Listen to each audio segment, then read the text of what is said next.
Halo para pendengar horor semua, selamat datang kembali di Malam Kelabu. Kali ini saya akan menceritakan tentang kisah yang berjudul Horor di Borobudur. Dan kisah ini saya dapatkan dari beberapa aplikasi. Baiklah, tanpa berlama-lama lagi, mari kita simak dan dengarkan cerita ini.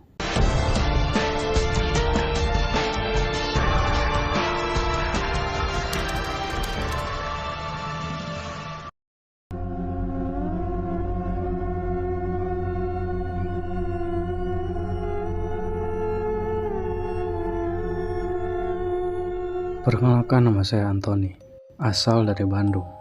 Tahun lalu 2016, tepatnya bulan Desember, saya dan 5 teman saya pergi liburan ke kota yang punya julukan Kota Pelajar. Ya, Jogja. Kota seni dengan sejuta keindahan. Tapi kali ini saya bukan mau bercerita tentang keindahan ataupun keseruan liburan di Jogja. Jadi kita lompat langsung ke inti cerita. Hari kedua kita di Jogja, kita berniat buat jalan-jalan ke Borobudur, salah satu keajaiban dunia yang Indonesia miliki. Sesampainya di sana, kita langsung naik ke atas, apalagi kalau bukan foto-foto. Kalian pasti pernah dengar mitos yang mengatakan jika kita bisa pegang patung yang ada di dalam stupa, konon permohonan kita akan terkabul, ucap salah satu teman saya. Jujur, saya pribadi sih percaya nggak percaya sama hal begituan. Tapi ya, namanya anak muda, jiwa usil dan penasaran saya muncul seketika. Saya langsung masukin tangan saya ke dalam stupa sambil bilang, "Gini doang, ini gue nyampe loh, nggak ada apa-apa kok." Setelah pulang dari Borobudur, kita langsung ke tempat lain. Di perjalanan, beberapa keanehan mulai terasa. Vera, dia salah satu temanku dan memang dia tuh orangnya gampang kena gangguan makhluk halus. Apa ya istilahnya, saya lupa. Pokoknya itulah. Di mobil, Vera duduk di jok belakang bersama satu teman saya yang lain. Irfan namanya. 3 teman saya tertidur termasuk Vera. Ketika kami sedang asik memandangi jalanan Jogja, tiba-tiba kita dengar suara orang tertawa cekikikan. Tapi, kita kenal suara itu. Ya, Vera, itu suara dia. Kita abaikan karena kita pikir dia sedang bercanda dengan temanku yang duduk satu jok dengannya. Selang beberapa menit kemudian, dia terbangun. Matanya melotot kemudian menangis. Jelas kita yang masih terbangun kaget, heran dan bingung apa yang terjadi. Dengan penuh rasa panik saya bertanya, Fei, maneh kunaon? Fei, kamu kenapa? Tak lama dia tersadar. Hah? Ada apa sih? Kita semua bingung. Ini anak kesambat atau memang cuma ngigau aja? Ya sudahlah, kita lupain masalah itu dan lanjutin perjalanan. Setelah bosan jalan-jalan, badan juga sudah capek banget, kita putusin buat pulang. Kita menginap di rumah saudaranya Vera. Saya lupa alamatnya, tapi yang pasti kurang lebih 30 menit dari Malioboro. Selama perjalanan pulang, saya merasa ada yang aneh dengan Vera. Tatapannya sering kosong, melamun, dan cenderung lebih sensitif. Cepat marah jika kita bercandain. Oh, mungkin dia kecapean, pikirku. Karena teman saya yang nyetir sudah capek banget, ya sudah, kita berhenti dulu untuk sekedar beristirahat. Dan kita mampir ke sebuah tenda di pinggir jalan yang menjual bakmi Jogja. Perhatian saya masih tertuju pada Vera temanku. Beda dengan Vera yang biasa aku kenal. Murung, tatapannya kosong, dan sering sekali melamun. Tapi aku mencoba untuk positive thinking aja. Mungkin memang dia sudah kecapean. Perut sudah terisi penuh, lalu kita pun melanjutkan perjalanan. Selama perjalanan kita memang mengandalkan aplikasi peta di handphone. Dan saat itu hanya aku, Anggi temanku yang nyetir, dan Desi yang masih terbangun. Semuanya pulas tertidur. Waktu sudah menunjukkan jam 1 pagi. Tapi entah kenapa, 2 aplikasi maps yang kita gunakan mendadak error.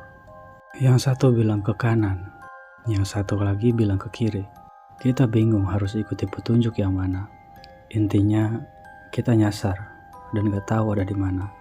Kita lurus terus ikuti jalan, dan sampai di sebuah jalan yang pas sekali untuk satu ukuran mobil. Gelap, sepi, kanan kiri kita semak-semak. Kita mulai panik. Anjrit, ini di mana? Kata-kata Anggi bikin kita makin panik. Saya bangunkan Vera dengan harapan dia tahu di mana kita sekarang. Secara dia sudah beberapa kali ke Jogja. Fei, hudang kita nyasar. Fei, bangun kita nyasar. Ganggu saja. Ini kita di mana? Tanyanya. Gak tahu Fei, maps error. Dia terus menggerutu, kemudian dia meminta kita untuk berhenti dulu. Dan dia mengajukan sebuah pertanyaan padaku. Ton, di sini kamu yang paling pecicilan. Apa yang sudah kamu lakukan tadi di Borobudur atau di pantai? Kita memang sempat jalan-jalan ke pantai. Serasa ditodong, ya saya bingung. Hah? Maksudnya apaan? Coba ingat-ingat. Dahiku merengut tanda aku sedang mencoba untuk mengingat sesuatu. Apa ya? Mungkin gak karena aku pegang patung stupa tadi di Borobudur. Terus kamu ngomong sesuatu? Vera mengajukan pertanyaan lagi dengan raut muka yang lebih serius. Iya sih, kalau nggak salah tadi aku bilang gini doang. Nih, aku nyampe loh. Nggak ada apa-apa kok. Gitu aja. Memang apa hubungannya? Saya menjawab dengan heran. Tuh kan, mana sompral Tony, kata Vera. Setelah tahu akar permasalahannya, kita pun coba untuk melanjutkan perjalanan. Mutar-mutar, balik ke jalan yang sama. Ketemu pertigaan, ketemu belokan, kita cobain semua jalan. Akhirnya kita pun menemukan jalan besar yang sepertinya kita tahu itu di mana. Akhirnya singkat cerita kita tiba di rumah sekitar jam 2 pagi. Dengan muka lusuh, kita langsung menyebar ke kamar masing-masing. Tinggal Vera dan Anggi di halaman rumah. Anggi, ini spionnya lipatin, takutnya kesenggol mobil om aku, mintanya. Oh iya Fei, Anggi pun menjawab. Dari dalam mobil Anggi melipat spion. Nggi, sini deh. Vera meminta Anggi mendekat. Ini apa? Tanyanya. Ada sebuah noda di spion sebelah kanan mobil yang kita gunakan. Kebetulan mobil yang kita gunakan berwarna putih. Terang saja noda itu terlihat dengan jelas. Anggi memperhatikan noda itu dan kemudian menciumnya.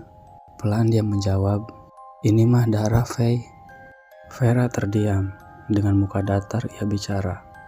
Dia ngikutin. Anggi yang memang penakut langsung berlari ke kamar. Kita bingung kenapa dia lari-lari. Kenapa bos? Tanyaku. Men, si Vera kenapa sih, serem banget? Memang aya naon sih? Memang ada apa sih? Salah satu temanku ikut bertanya. Lalu kami keluar kamar dan menghampiri Vera. Anggi, kok aku ditinggalin? Vera bertanya keheranan. Ya maneh mukanya serem banget. Kan saya takut. Saya yakin Vera sadar gak sadar tadi bilang seperti itu. Tapi ya sudahlah, kemudian kita balik ke kamar masing-masing. Kamar cewek diisi 2 orang, yaitu Vera dan Desi. Dan kamar cowok diisi 4 orang, saya, Anggi, Irfan, dan Hari. Setelah bersih-bersih kita langsung merebahkan badan karena sudah capek banget. Hari langsung tertidur sedangkan aku, Anggi, dan Irfan masih terjaga. Aku pikir semua ini sudah berakhir. Tapi aku salah. Gangguan mereka masih berlanjut. Suasana sedang hening. Samar-samar terdengar suara tok, tok, tok, tok. Seperti suara gayung yang dipukulkan ke lantai atau tembok. Lantas aku bertanya pada Anggi dan Irfan. Kalian dengar sesuatu nggak? Tanyaku. Anggi si penakut langsung merapatkan diri. Maneh Ton. Sudah tahu suasana lagi serem. Jangan nakutin deh. Aku serius, jawabku. Mereka bilang tak mendengar suara apapun. Apa hanya aku saja yang mendengar suara itu? Cukup lama suara itu terdengar. 5 menit kurang lebih dan kemudian suara itu menghilang. Ya sudahlah. Mungkin itu penghuni kos yang lain. Memang kita tidur di kamar petak yang disewakan. Mencoba berpikir positif di suasana yang lagi seram gini. Jam 3 pagi kita coba buat pejamkan mata. Berharap bisa langsung tertidur pulas, karena besok masih ada tempat yang harus kita datangi.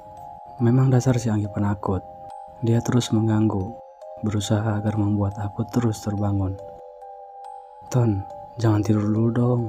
Saya takut. Aku hanya mendiamkannya, hanya bergumam dan membalikkan badan. Ton atuh tong sare. Ton ayolah jangan tidur. Aku mulai merasa aneh dengan tubuhku, menggigil. Tapi tidak dingin. Aku tidak merasa kedinginan, tapi badanku bergerak sendiri. Menggigil parah, dan aku tidak bisa kendalikan tubuhku sendiri. "Ton, kamu kenapa?" tanya Anggi dan Irfan panik. Ternyata Irfan pun belum bisa tidur. Mataku tidak bisa dibuka, badanku bergerak sendiri. Aku yakin aku sedang diganggu. Tapi mulutku masih bisa berbicara, otakku masih bisa berpikir. Aku bilang pada teman-temanku, Sudah kalian tidur saja. Aku lagi diganggu, sudah biarin saja." Teman-temanku panik dan memberi saran untuk membangunkan Vera dan Desi. Tapi aku bilang jangan, biarkan saja. Aku biarkan badan bergerak sendiri tanpa ada niatan untuk melawan. Karena aku takut terjadi apa-apa jika aku mencoba melawannya. Perlahan badanku mulai bisa dikendalikan setelah suara sholawat-sholawat di masjid mulai terdengar. Cukup lama memang aku diganggu. Setelah dirasa semuanya sudah baik-baik saja, aku mulai mencoba membuka mata dan memastikan badanku sudah tidak dikendalikannya. Saat aku membuka mata, sudah ada Anggi duduk di sebelah kananku dan Irfan di sebelah kiriku dengan muka panik dan berkeringat. "Ton, mana nggak apa-apa kan?" Irfan bertanya. "Enggak bro, nggak apa-apa," jawabku. Setelah kejadian itu kita tidak bisa tertidur dengan nyenyak. Rencana berangkat pagi pun batal karena kita semua bangun cukup siang. Sebelum berangkat jalan-jalan lagi, kita sempat sarapan dan mengobrol dulu di teras depan rumah. Kita ceritakan semua yang sudah terjadi pada pamannya Vera. Beliau mendengarkan cerita kami dengan sangat serius. Setelah kami selesai cerita, beliau memberitahu, "Hati-hati bicara kalau di sini. Jogja itu masih kental dengan mitos-mitosnya. Mau percaya atau tidak, kita harus tetap hormati." Kita semua mengangguk dan janji akan lebih hati-hati dalam berbicara. Semua temanku menyalahkanku. "Si Antoni sini, biang keroknya."